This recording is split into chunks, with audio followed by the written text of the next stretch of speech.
The movie begins by showing us an old video from World War II in which the greatest threat to the American soldiers was the fearsome ninjas emerging from the shadows to wreak havoc. In present-day Japan, we are introduced to a ninja dojo of the Koga style, where a nearly American martial artist serves as a sensei to young apprentices. His assistant and wife is the beautiful Namiko. After buying a pendant for his beloved, he nearly catches the attention of some gang members watching him, but he doesn't pay any heed to them. Then he encounters some vandals in an alley and, to avoid trouble, hands over his wallet. However, he refuses to give up the pendant, which sparks a fight where he nearly shows just a glimpse of what he can do. Once he overcomes the criminals, he leaves peacefully, refusing to harm them further. On his way home, he presents the pendant to his wife, but also dedicates it to his future child growing inside her. The situation turns romantic in no time, so much so that they completely forget about their dinner. Later, Namiko wakes her husband to ask him to buy one of those typical pregnancy cravings. While he is nearly in a grocery store, Namiko patiently waits at home, unaware that an assassin armed with a barbed wire is about to break in. Just as he is about to pay, he realizes he doesn't have his wallet, since he never recovered it from the thieves. When he returns home, he finds a terrible scene. His living room is a disaster, and in the middle lies Namiko's body, devastated by wounds inflicted with a barbed wire. The man weeps over her death, unable to understand how it could have happened. At the funeral in the dojo, he nearly encounters his former student, who offers him a position in his group in Thailand to clear his mind. Although the widower politely declines, claiming he still has matters to resolve. Meanwhile, in Myanmar, we meet Goro, the fearsome leader of a cartel that uses barbed wire to punish treacherous employees. Recalling the fighting style of the thieves he faced not long ago, the conversation turns to that incident in his dojo, until one of the students tells him about the dojo before it became something more macabre. Almost in a moment of despair, the man nearly removes his ring and leaves it at his deceased wife's funeral altar, for his revenge had begun. After that, the man appears with a stern face at the dojo, where the fighters try to take him down one by one. He nearly finishes them all, delivering punches and kicks while performing incredible flips and chokes. He even breaks arms if necessary. Fearing that they might hurt him further, they provide him with the information he sought. Thanks to that, the vigilante finds the thieves in a restaurant. They confront each other in the adjacent alley, where he almost takes advantage of the darkness to neutralize them, and this time he shows no mercy, cutting off one's hand with a knife. After that, he stabs one thief in the stomach and cuts another's throat, not without reminding them that his wife did not deserve to die. Believing that his revenge was complete, the protagonist departs Thailand, following the sensei's advice, and heads back to his dojo, excited to see him. The sensei introduces his two best students, Hiroshi and Lucas, who has been an admirer of the man since he saw him fight in the dojo 10 years ago. Later, in Nakavara's office, the man speaks about his late father, who was one of the few ninjas to survive World War II and decided to settle in Thailand because he did not like the direction his native Japan was taking. He refers to the otakus, "I have no proof, but I have no doubts either." After which, following the history lesson, comes the moment of the combat class, where he nearly faces Lucas. After a few quick moves, Lucas almost wins the first round, but thanks to a series of holds, he is crowned champion of the second round. In the decisive round, the young man takes a wooden sword to confront the man, who manages to take it away, but not without first receiving a tremendous slap from his rival. That infuriates Lucas so much that he starts pummeling him with the sword. Poor Lucas, the only one capable of stopping him, is then punished by the sensei, who orders him to practice walking on fire, literally as it sounds. During the torturous walk over burning stones, Lucas barely manages to control his emotions and is attacked by mental images of Namiko's death. To drown his sorrows, the widower goes to a bar where a drunken customer tries to make a joke, and our protagonist, let's say, was not in the mood. After that, the other men rise to fight, and despite being in the majority, they are no match for the expert. The man nearly takes them down one by one without receiving many blows, breaking limbs and throwing them against tables. It doesn't matter the technique, anything goes.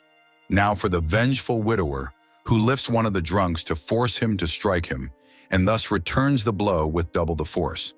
In episode 8, the protagonist dreams that Lucas is murdered by the barbed wire attacker, and his fears are confirmed when the apprentices find their companion's body in the yard. This makes it clear to him that the assassin of his wife is still at large, so he tells the sensei about it. Nakavara specifies that Lucas was killed because of him. He should have been in the yard at that moment. In response, Nakavara recounts that in the past, his father, a man named Isabel Shakira, Namiko's father, was among the best students of the Koga dojo.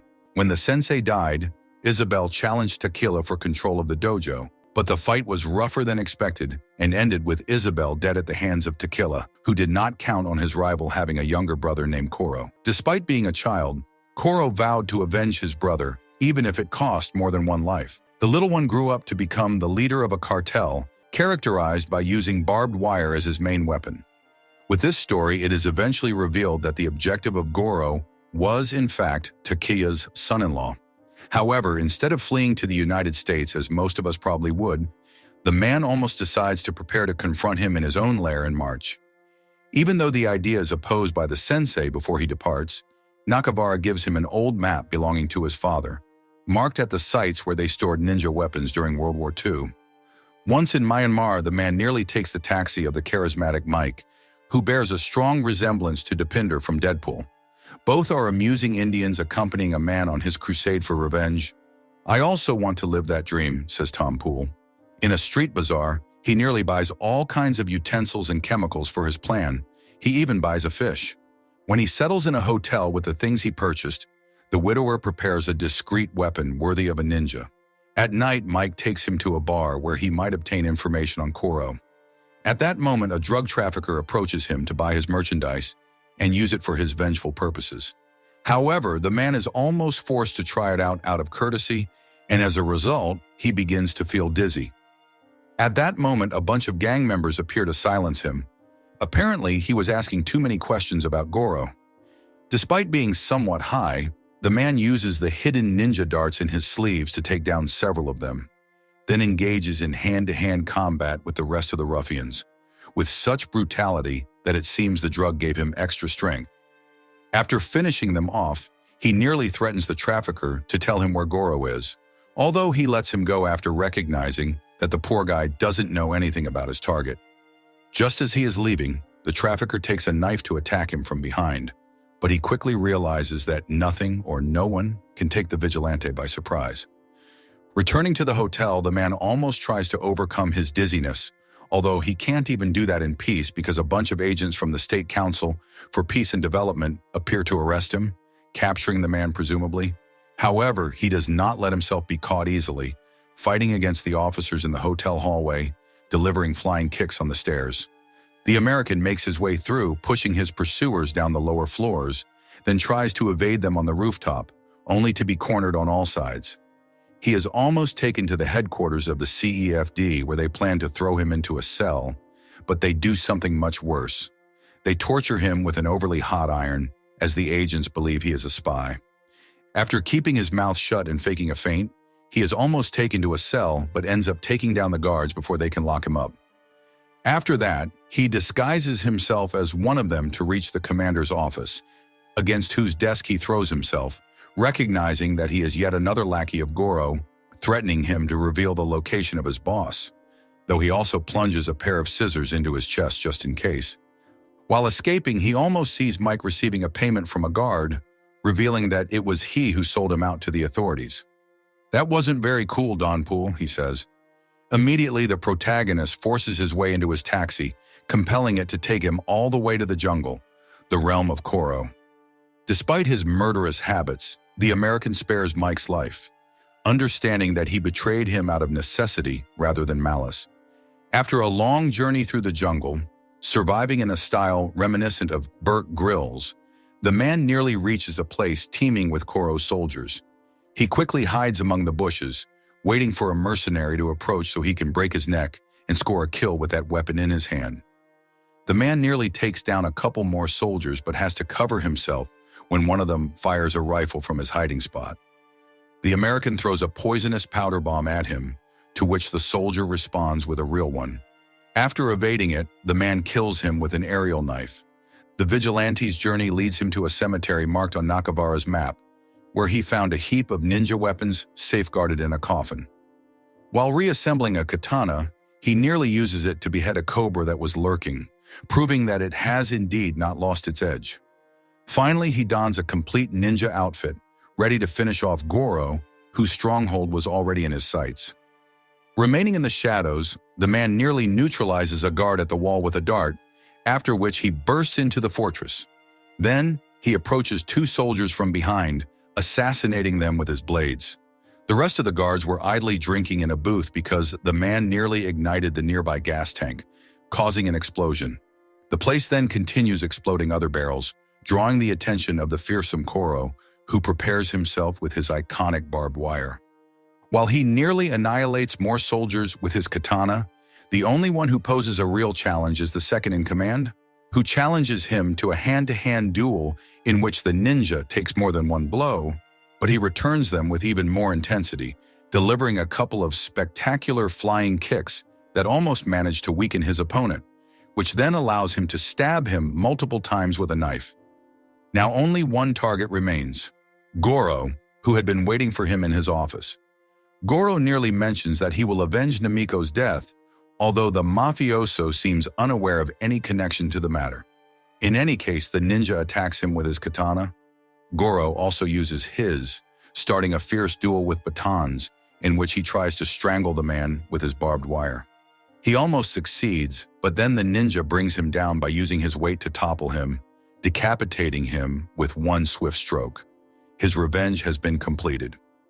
Returning to Thailand, the man nearly discovers that one of the employees, in his final act, provides a knife with a symbol similar to that of the weapon used by the thieves at the beginning. That makes him deduce that his so-called friend was behind the murders of Namiko and Lucas. With no other option, he reveals that this friend is actually a drug lord, justifying those murders with the argument that he almost needed that motivation to finish off Goro, the greatest rival of Nakavara in the business. The very foolish sensei tries to persuade him to join forces as if that would ever work, but instead he almost attacks him, unleashing a fierce fight in the office. During the brawl, decorations are destroyed as punches and kung fu kicks are exchanged. In one instance, the man nearly kicks so hard that he breaks a wall, a secret room full of ancient weapons that might as well be used for demolition.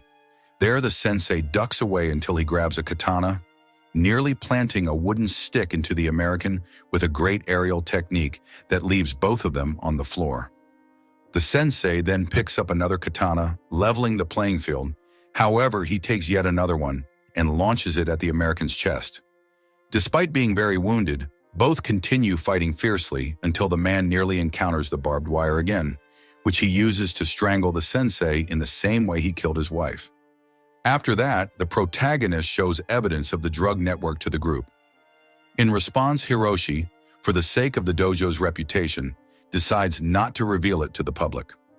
Not long after, in a tranquil valley where the pendant of his late wife almost sinks into the water, the American finally accepts once and for all.